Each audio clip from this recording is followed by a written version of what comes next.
একাডেমিতে স্বাগতম। তো হচ্ছে তোমাদের ইউটিউব চ্যানেল এসপি একাডেমি। বন্ধুরা, তোমাদের এই ভিডিওর মধ্যে তুলে ধরবো যে ডাব্লিউবিপিএসসি তোমাদের ফুডেসে যে এক্সামিনেশন হলো, সেই এক্সামিনেশন তোমাদের এবার বন্ধুরা তোমাদের রেজাল্ট বার হবে না আবার এক্সাম হবে, সেটা তোমাদের ছোট্ট ভিডিওর মাধ্যমে তুলে ধরবো।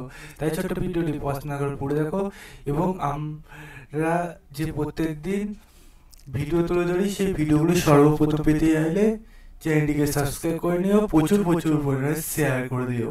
ঠিক আছে, তোমরা প্রচুর শেয়ার করে দিও, তাহলেই হবে। ঠিক আছে, চলো শুরু করি ইউনিভার্সিটি। বন্ধুরা, পাবলিক সার্ভিস কমিশনে তোমাদের যে এক্সামিনেশন হলো 2024 সালে, সেই এক্সামিনেশনের সময় তোমরা বিভিন্ন ভাবে যে তোমাদের কোশ্চেন লিক হয়েছে তোমরা সবাই তো জেনে গেছো। ঠিক আছে, এই কোশ্চেন লিক হওয়ার পরপরই যে রাজ্য জুড়ে সবার একটা আবেদন ছিল যে যাতে আবারও এই এক্সাম নেয়। ঠিক আছে বন্ধুরা, এই এক্সাম যে আবারও নেবে। ঠিক আছে বন্ধুরা, তোমাদের ওবিসি কেস তোমরা দেখতে পাচ্ছ যে ঢিলা চলছে, সেই ঢিলার মধ্যে আবারও জানা যাচ্ছে ওবিসি কেস তোমাদের আগিয়ে গেল, যে তোমাদের 12ই মার্চ তোমাদের এটা শোনাবে আসছে।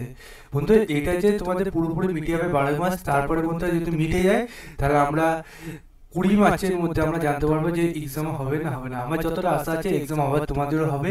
তোমাদের মতামত তোমরা অতি অবশ্যই কমেন্ট সেকশনে জানাবে। ঠিক আছে, যে এই এক্সাম নিলে ভালো হয় না কেমন হয়। ঠিক আছে, এক্সাম সংক্রান্ত তোমরা কতটা তোমাদের আশা আছে। ঠিক আছে, আমার মতে রেজাল্ট না বের করে এক্সাম নেওয়া উচিত। ঠিক আছে, তোমরা যদি এটার মতামত জানাতে চাও তাহলে কমেন্ট সেকশনে কমেন্ট করো এবং ভিডিওটি শেয়ার করে দিও। চলো বন্ধুরা, যে মতো এই পর্যন্ত নেক্সট ভিডিও আবার দেখা যায়। জয় ভারত।